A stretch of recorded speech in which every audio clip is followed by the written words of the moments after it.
as you can guess, it's raining again today. So I started making a little fish spear. A little something that I learned from an Asian friend of mine. This is bicycle spokes. You know, one end of a bicycle spoke, you have that little curve and that little dimple on the end of it that goes into the axle. And that part of it, you take it and lay it on something, hammer it flat. Then I cut a groove in my stick here, which this is a piece of sycamore. It's a hardwood that's fairly easy to work and lasts us for a while. Then I hammer them into that groove, and bicycle spokes turn out like that. And this is some of my tarred bank line that I've wrapped around. And under that, when I put my spokes on there, the bicycle inner tube that I was talking about with you earlier, in an earlier video, you just take it and cut some pieces off and make rubber bands. And that's what is kind of holding them in place until I can get it all wrapped.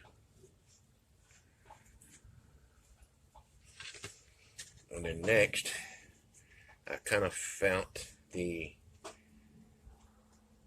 maybe the balance point, but you measure it off where you want this.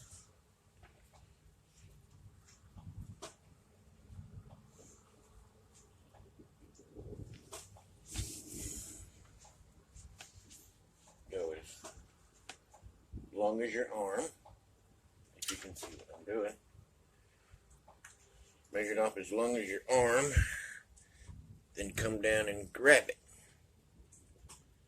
And that should be the spot where you want to grip it. So next, I am going to wrap this with some of it, some of the bank line. And I don't know if you can see, the light's not good in here today. Just put it around like so.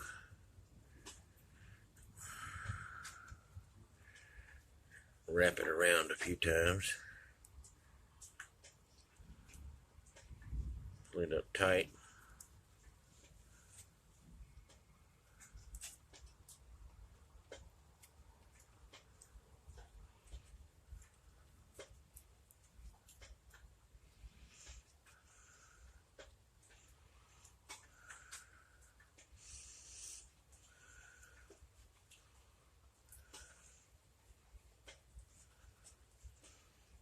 And then just start wrapping.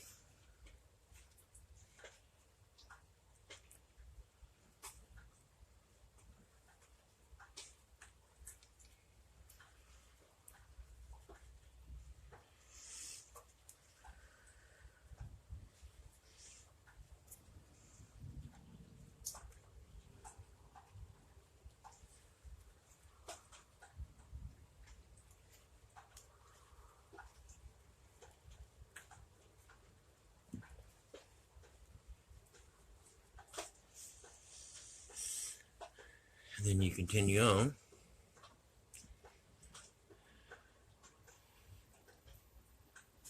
Okay, back to the spear making.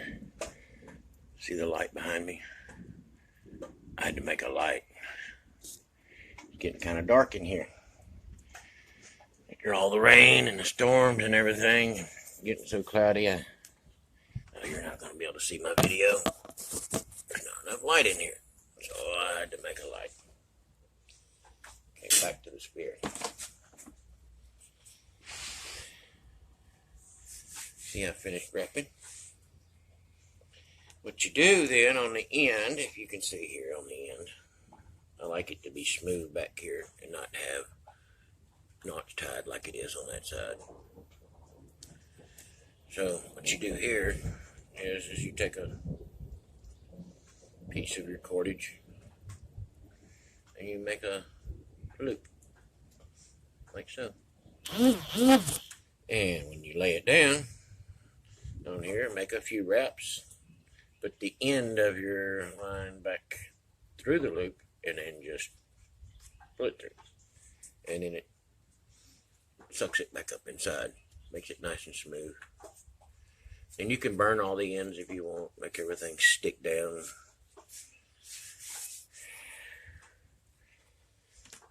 This is pretty much what I did. And if you notice, there's the little end of the little tree up there. There's the big end. You put your tines for your spear on the big end, and it just helps it balance out better.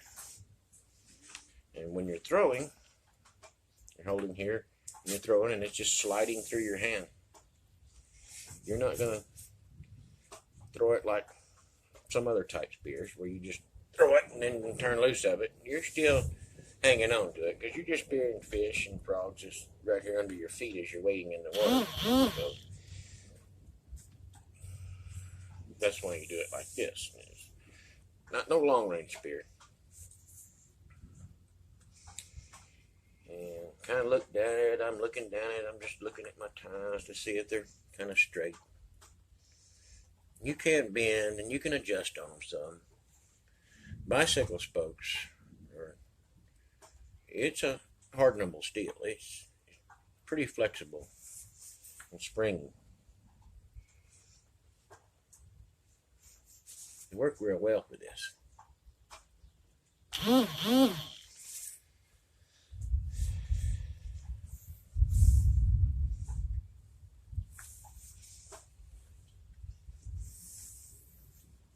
So that's the fish and frog spear that I like to make. So anybody has any problems with it or anything making it, just ask me some questions in the comments and I'll try to answer them the best I can.